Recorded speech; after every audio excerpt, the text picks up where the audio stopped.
Look, I've had the Google Pixel 9 Pro XL for the past year, and I've been using it on and off, and that's mainly because I'm reviewing other devices all the time, so my SIM card is consistently being swapped.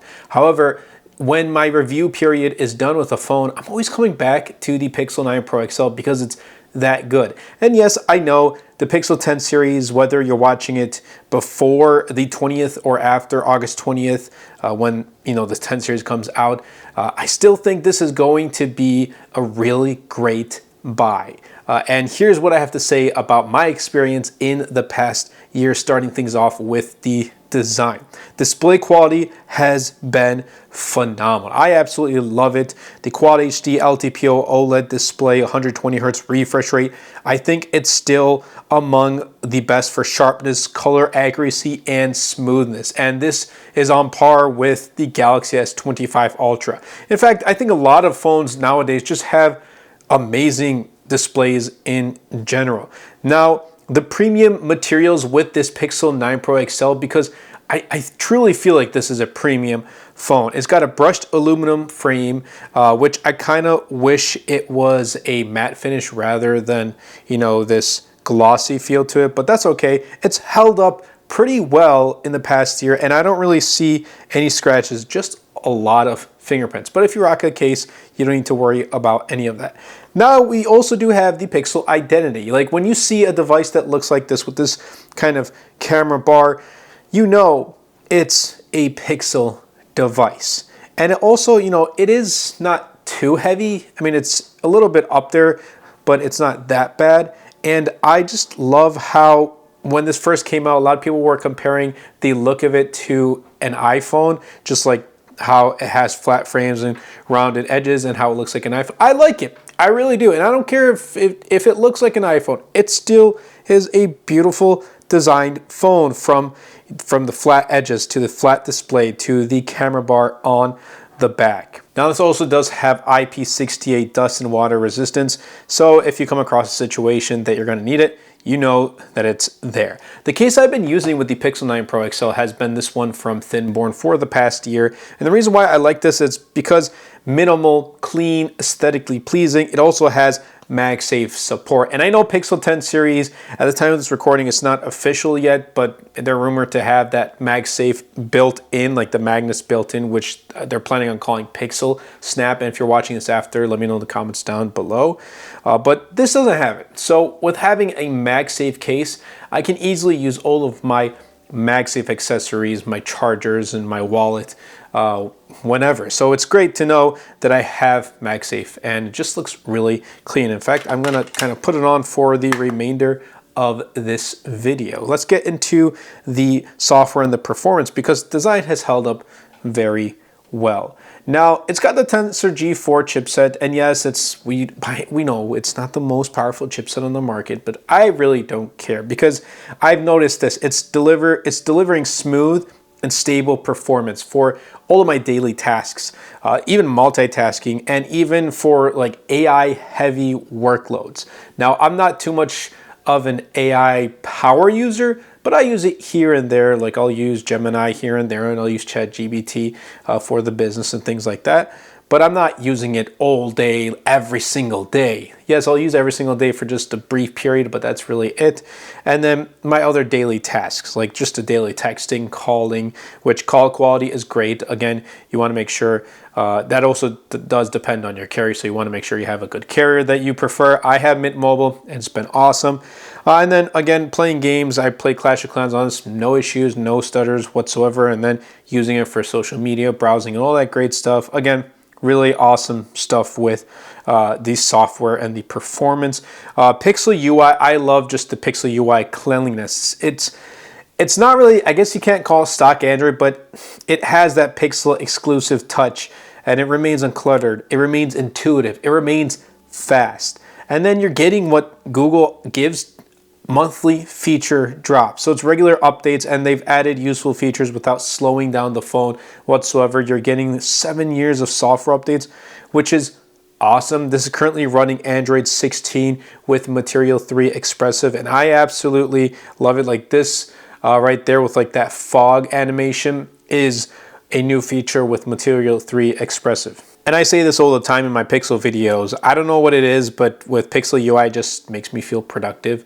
I'm not talking about like getting more work done, like multitasking, having 2-3 apps open at the same time. I'm just saying it makes me feel more productive. Like I want to go into my Notion and see my to-do list for the day and just check mark everything. And I don't know, maybe I'm just weird like that, but if you know, you know. So I gotta say, even in the past year, it's held up. Now the speaker quality, I want to kind of add that too. It's been pretty good. Like it gets fairly loud, and I'm not too much like, I'm not focused on how the audio sounds. I just need to get decently loud and not sound too like muffled, and I get clear audio and really loud speakers with this. Again, that's just my preference. Some may say, oh, it doesn't sound too loud, but for me, it's been pretty good. But overall, you can't really go wrong in the software and the performance department. And that also goes into the cameras. You can't go wrong in the camera department either. We're getting a versatile triple camera setup, a 50 megapixel main with a 48 megapixel ultra wide, as well as a 48 megapixel 5x telephoto lens. So with the photos, natural color reproduction, I think it's great. The overall color balance, for me at least, remains incredibly accurate. And then the low light, it just performs really well. And what got me into taking more low light photos was with the Pixel 4a back in 2020 with that single camera lens. With what Night Sight did at the time, it was just incredible with just Google's software, that how it just takes those photos. It's beyond my imagination, but it's great. And then you're getting consistent quality between the lenses. Again, this is just my experience. Some may agree, some may disagree, but it's got a minimal drop in sharpness or color accuracy when you're switching lenses. And then you get all the like the AI powered editing stuff. But my favorite is Magic Eraser, which just really cleans up a lot of like the clutter. Like let's say you're taking a photo when you're on vacation, you have a lot of like tourists in the background, you just want to delete them. You can do that with Magic Eraser. It's super simple and really easy to use. I think this is a great phone to take when you're out traveling and sharing photos with friends and family, and as well as sharing on social media, but just to keep as, you know, a memory. So when you go back in 5, 10, 15 years, you get to see the amazing, you know, trips or vacations you went on, or just the great times you had with your friends and with your family. But anyway, let's get into the battery life, because the camera, we already know Pixel cameras perform really well. With the battery life, I have been getting all day battery life, even in the past year, like towards the very end. I recently switched to the Z Flip 7, so my SIM card is in there right now as I'm still testing it. But I can tell you, I was ending the day with this device running Android 16 Material 3 Expressive with like 35–40% of battery life. I'm easily getting 6 hours of screen on time. It's been great. It doesn't really have the fastest wire charging, which I wish they did, like put in like 45, 50, 60 watts of fast charging. That would be great, but it's just not up there. So hopefully with Pixel 10 series, we may get faster charging. I don't know, but I would like to see more of a priority with that faster charging. And the reason why I say is, like, yes, you may argue it's not healthy long-term for the battery, but when you use a phone like the OnePlus 13 that has that super fast charging, you kind of do get spoiled and you want to see it on other phones. So it is a little bit kind of upsetting, but hey, that's what happens when you review a bunch of other devices. But I can tell you, if you are in the market looking for a phone with great battery life, specifically a Pixel, this is going to perform really well. And with the battery health, I haven't really noticed any degradation after 1 year of using the Pixel 9 Pro XL. So gotta give it a thumbs up for that. Now let's get into the pricing. So launch price was like $10.99, and that's in line with other flagships, pretty much $10.99, $11.99, around that area. And look, it's been heavily discounted in the past year, and I think it's a great buy. And I know that when Pixel 10 series comes out, this device, especially if you can find it brand new, is going to be much cheaper than $10.99, much cheaper. But also if you can find it like, I don't know, refurbished or renewed, Amazon renewed, whatever the case may be, it's going to be even a better buy. I think this is going to last a really long time, and it's held up, like its resale value has held up pretty decent. And look, you're getting long software updates and that commitment from Google. So again, that's a huge plus. We're holding on to our phones longer and longer than ever before.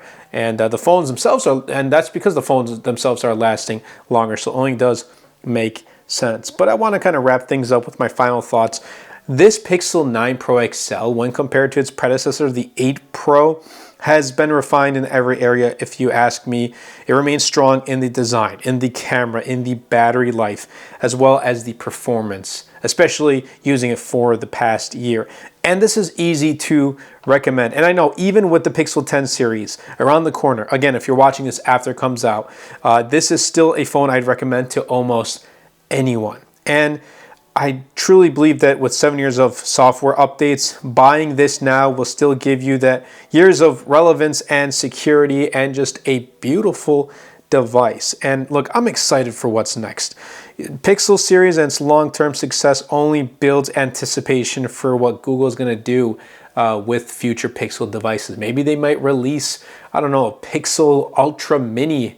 Maybe they might release a Pixel like folding clamshell. I don't know. I'm excited nonetheless. My personal thing is I would love to see Google release a Pixel Mini Ultra, like the size of an iPhone 13 mini, but in an Ultra form. But anyway, putting all of that aside, I hope you guys did enjoy this video. If you did, definitely be sure to superman that like button, comment down below, and best of all, share this video because it really does help out the channel out a lot. Will help push my content out to more people. Definitely be sure to check out the wallpaper packs that I use. Links will be in the description down below. This one right here is called Illusion 2.0. I also have other ones like Color Blast and Marble Alchemy and all that stuff, as well as my Notion templates that do help with my business and to help it grow. Again, all of those will be in the description down below, as well as like thin-born cases, as well as my Ultra Human Ring Air that I've been wearing since April of 2024. Great for sleep tracking. And then the Pixel 9 Pro XL. Anyway, that's been it from me, and I'll catch you guys in the next video.